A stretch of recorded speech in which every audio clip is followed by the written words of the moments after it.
হাওড়জোড়ে বজ্রপাত এখন মূর্তিমান আতঙ্ক। প্রাণহানির ঘটনায় শঙ্কিত কৃষকরা মাঠে নামতে চান না অনেকেই, অথচ বজ্রপাত থেকে সুরক্ষায় দুর্যোগ ব্যবস্থাপনার মন্ত্রণালয়ের আওতায় হবিগঞ্জের বিভিন্ন স্থানে 2 কোটি টাকা ব্যয়ে বসানো হয় 33টি বজ্র নিধরক যন্ত্র। গেল কয়েক বছরে এসব যন্ত্র বজ্রপাত ঠেকাতে পেরেছে কিনা তারও নেই কোনো সুনির্দিষ্ট তথ্য। প্রকল্প বাস্তবায়নে হলেও মাঠে কার্যকারিতা নিয়ে রয়েছে নানা প্রশ্ন। হবিগঞ্জ প্রতিনিধি মোহাম্মদ আব্দুর রৌফের প্রতিবেদন। ভর দুপুরে হঠাৎ করেই চারপাশ ছেয়ে গেছে অন্ধকারে। কালো মেঘ গ্রাস করেছে গোটা আকাশ, বইছে ঝড়ো হাওয়া, চমকাচ্ছে বিদ্যুৎ। কালবৈশাখীর দিনই হাওড়ে ধান কাটতে যান হবিগঞ্জ বানিয়াচংয়ের আড়াইমুগুর গ্রামের কৃষক দুর্বাসা দাস। বজ্রপাতে সেখানেই প্রাণ হারান তিনি। গুরুতর আহত হন ছোট 2 ভাই। তুফান খালবুত করে আইতাছে, নিমিষে ফুইরা থাকা চারজন সাইড ভাই আমরা ভাই ফুইরাই দিগা। ধান কাটা উৎসব আর ফসল তোলার আনন্দ সবকিছু ছাপিয়ে শুধুই শোকের ছায়া। 2 অবুঝ সন্তানকে নিয়ে দিশেহারা শোকাস্তব্ধ পরিবার। আমি কইবা দিয়ে কেন গিয়ে কাজ করবো, তার মতো তো জায়গা নাই। মেয়েটাকে কিভাবে বাসায় তুলবো, এটা নিরুপায়।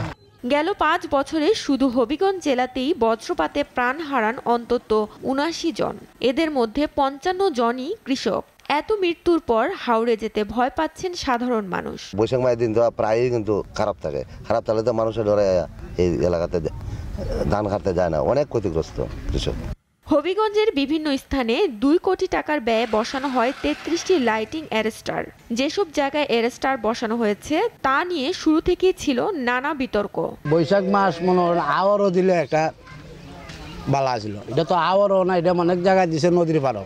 উপজেলা যেতে পাবলিক কি উপজেলার ভিতরে যান বাজাতে পারবো। অতীতে হয়তো বেশি বেশি বজ্রপাত হয়েছে, সেই সমস্ত স্ট্যাটিস্টিক বিবেচনায় ওই স্থানগুলো চুজ করা হইতে পারে। তো সেই বিষয়ে আমি আসলে একজাক্টলি কোনো মন্তব্য করতে পারবো না। অ্যারেস্টাগুলোর চারপাশে 108 মিটার এলাকায় বজ্রপাত নিরোধ ও তথ্য সংগ্রহ করার কথা। বাস্তবে এসব যন্ত্র সচল নাকি অচল, আদৌ কার্যকর কিনা তা জানে না সংশ্লিষ্ট কর্মকর্তা। এগুলা অ্যাকচুয়ালি খুব টেকনিক্যাল বিষয়। এটা সচল আছে কিনা এটা এই মুহূর্তে বোঝার মতো কোনো মেকানিজম আমাদের হাতে নেই।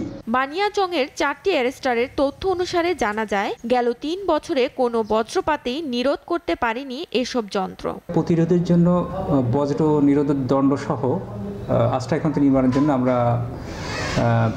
ত্রাণ মন্ত্রণালয়ে চিঠি দিয়েছি, সেখান থেকে ব্যবস্থা গ্রহণ করা হচ্ছে। প্রকল্প বাস্তবায়ন হয়, বাজেটও খরচ হয়, কিন্তু মাঠে কার্যকারিতা নেই। লাইটিং অ্যারেস্টার যেন তারই প্রতিচ্ছবি। SATV news desk.